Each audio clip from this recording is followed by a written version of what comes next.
vegan Super Bowl snacks? Vegan pigs in a blanket? Vegan nacho bean dip? Vegan buffalo taquitos? Let's face it, the myth of vegans eating nothing but grass is getting debunked today with these delicious game day recipes. So let's get this party started. Touchdown! Let's start by preparing our nacho cheese sauce. I have 1 cup of raw cashews that I've been soaking in some hot water, and then I'm just gonna drain and rinse them. Add your soaked cashews to the blender. Add a 1/4 cup of nutritional yeast, 1½ tablespoons of lemon juice, 1 teaspoon of miso, 1/2 teaspoon of garlic powder, 1/2 teaspoon of onion powder, 1/2 teaspoon of chili powder, 1/4 teaspoon of smoked paprika, 1/4 teaspoon of turmeric for color, and 1/2 teaspoon of salt. Now add 1 cup of water and blend.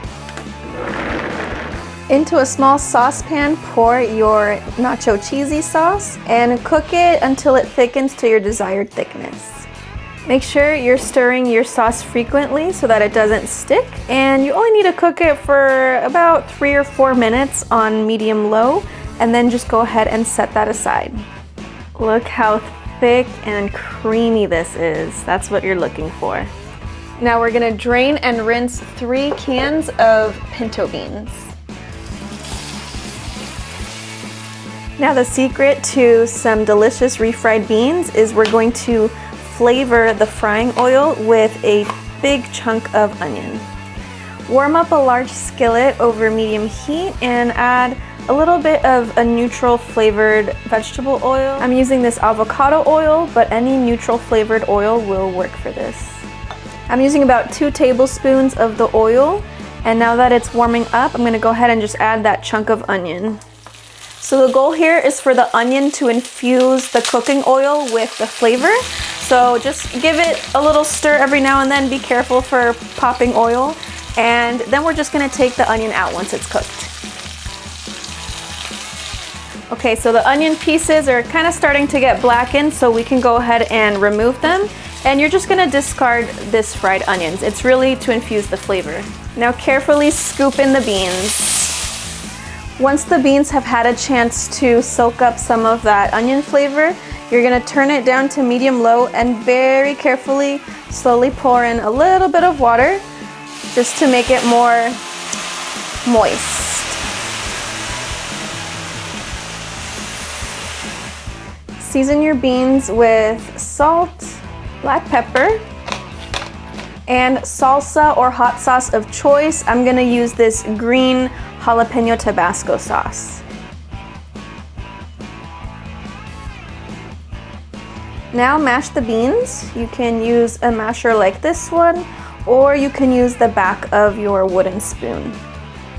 Be careful not to scratch your pan if you're using a metal masher. This is basically the texture you're looking for. If you do like it creamier, you can add a couple more splashes of water. It doesn't have to be completely perfectly mashed. I actually like it with a few of the whole beans in there. Transfer the beans to your serving dish. Now pour about 1/2 cup of your nacho cheese mixture, or a cup. Mix it in with the beans. Garnish with jalapeno peppers and drizzle on a little extra of your hot sauce.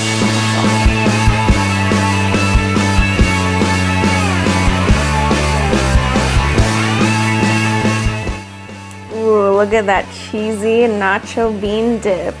Hit the like and subscribe for more recipes.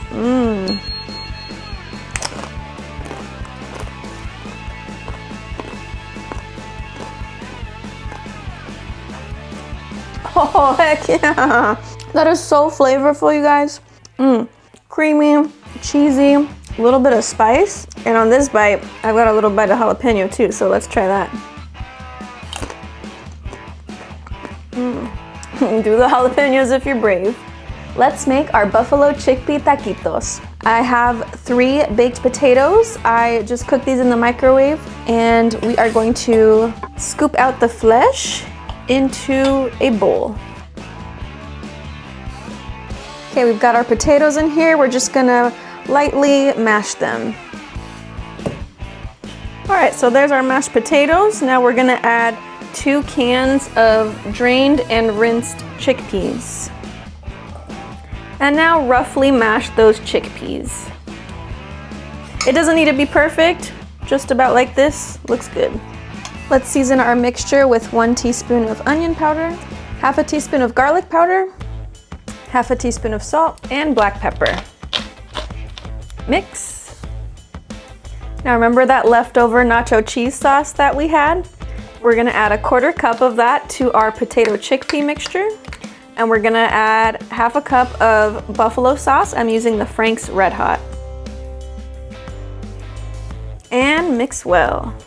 Now use your flour tortillas and add your filling. Make a line of filling off to one side of the tortilla, and then you're going to roll it like a little flute. Once it's rolled up, you're going to get a toothpick and secure the loose end by going in and out like that.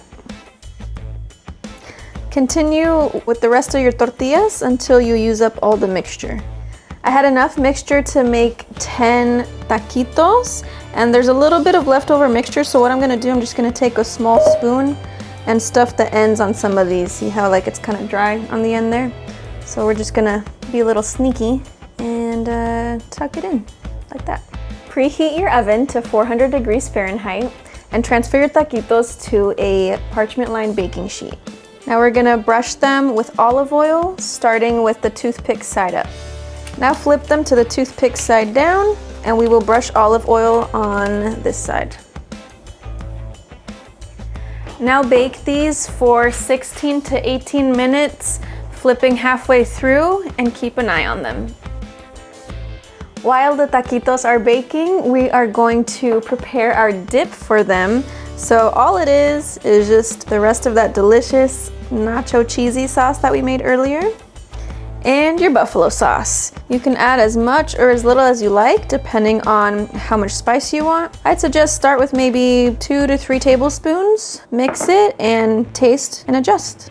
So here we have our buffalo nacho cheesy dip, and I gave this a little taste. I think it's buffalo-y enough for me. It's pretty tangy. Super creamy and delicious too. Let's check them out. Ooh la la. Oh, golden and crispy.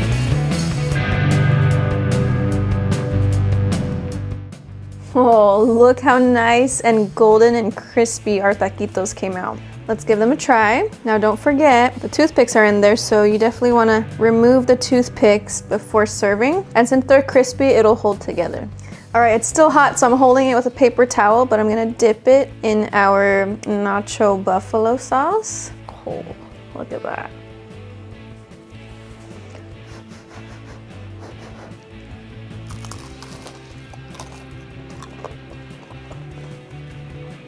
Holy mother. Okay, that is so dang good. So flavorful. You really get that burst of tanginess from the buffalo sauce. A little bit of spice, it's not overly overpowering. And the filling with the potatoes and the chickpeas, it's nice and soft. You still get a little bit of texture. I'm double dipping because I'm eating this by myself, but definitely get a little spoon for your dip if you're serving this for a crowd. They're gonna love this.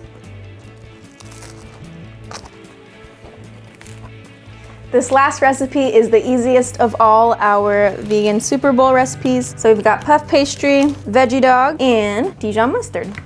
You'll need 1 pack of vegan hot dogs, as long as it comes with 6, and we're gonna cut them in half to make 12 pieces. Roll out your puff pastry onto our large cutting board or flat surface. Now use a rolling pin to flatten it out just a little bit more. One of my viewers recommended this trick, so thank you. This keeps the pastries from getting overly poofed up in the oven. Now use your pizza cutter to cut your pastry into 12 squares. So you're gonna do 3 by 4. Now get your Dijon mustard and put a dollop in the middle of each pastry square, and you're gonna brush it to spread it around. Now we're just gonna take our little veggie dogs and wrap them up in the puff pastry like it's a little blanket.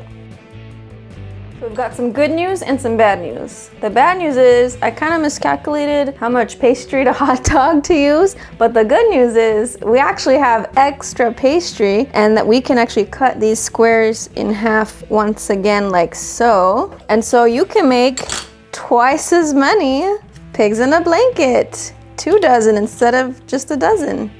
Here's our little pigs in a blanket so far. Now we're just gonna brush them with a little bit of plain unsweetened non-dairy milk to help them get a little more golden brown in the oven.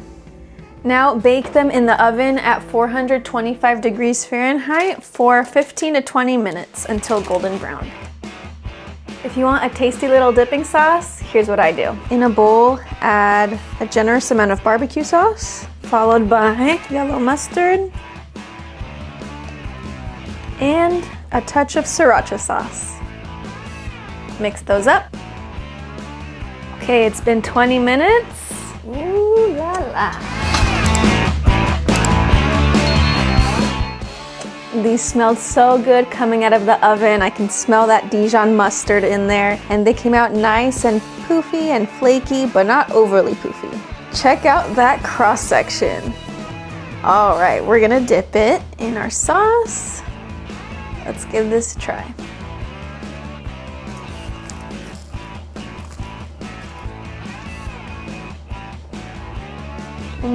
That's really good with that sauce. Drop a like if at least one of these recipes inspired you for game day, and comment below which one of these are you most excited to try. Also, be sure to subscribe so that you don't miss out on future recipe videos, and I'll see you again next time. Bye.